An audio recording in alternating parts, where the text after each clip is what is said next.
শ্রী জগন্নাথ দেব হলেন হিন্দু দেবতা বিষ্ণুর অবতার, কৃষ্ণের এক বিশেষ রূপ। তিনি তার দাদা বলরাম ও বোন সুভদ্রার সাথে পূজিত হন। বিগ্রহ তিনটি নিম গাছের কাঠ দ্বারা বিশেষভাবে নির্মাণ করা হয়। এই মূর্তির চোখ দুটি বড় বড় এবং গোলাকার। কিন্তু কেন এমন তা কি জানেন? আজকের এই ভিডিওর মাধ্যমে আপনাদের জানাবো বিগ্রহের এই অপূর্ব বিশেষ দর্শনের কারণ।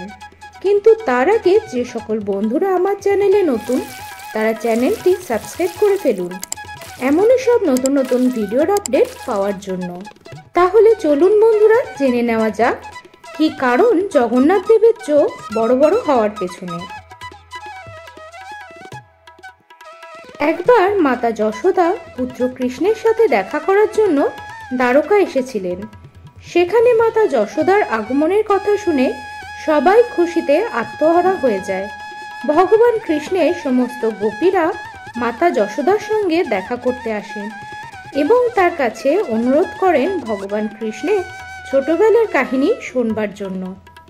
মাতা যশোদা সমস্ত গোপীদের কৃষ্ণের ছোটবেলাকার কাহিনী শোনাতে রাজি হলেও শর্ত দেন যে যেন কোনোভাবেই সেই কাহিনী কৃষ্ণ বা বলরাম না শুনতে পায়।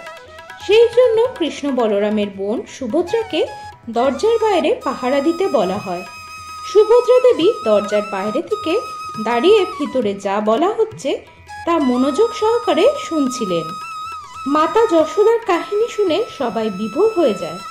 এমনকি সুভদ্রাও জানতে পারে না কখন তার দুই ভ্রাতা কৃষ্ণ ও বলরাম তার পাশে এসে দাঁড়িয়ে কাহিনী শুনতে থাকেন। কৃষ্ণের ছোটবেলাকার কাহিনী মাতা যশোদা এত সুন্দর করে বলছিলেন যে ভগবান কৃষ্ণ তা খুব মনোযোগ সহকারে শুনতে থাকেন।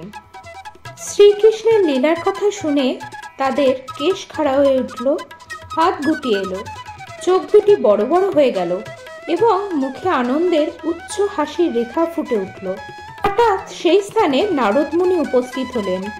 মাতা যশোদা কেউ এসেছে এটি বুঝতে পেরে কাহিনী বলা বন্ধ করে দেন।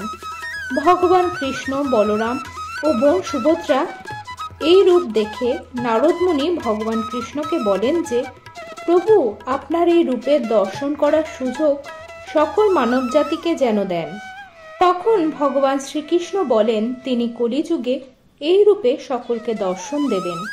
আর তাই প্রভু শ্রী জগন্নাথ আজও সেই রূপে পুরীর মন্দিরে বিরাজমান।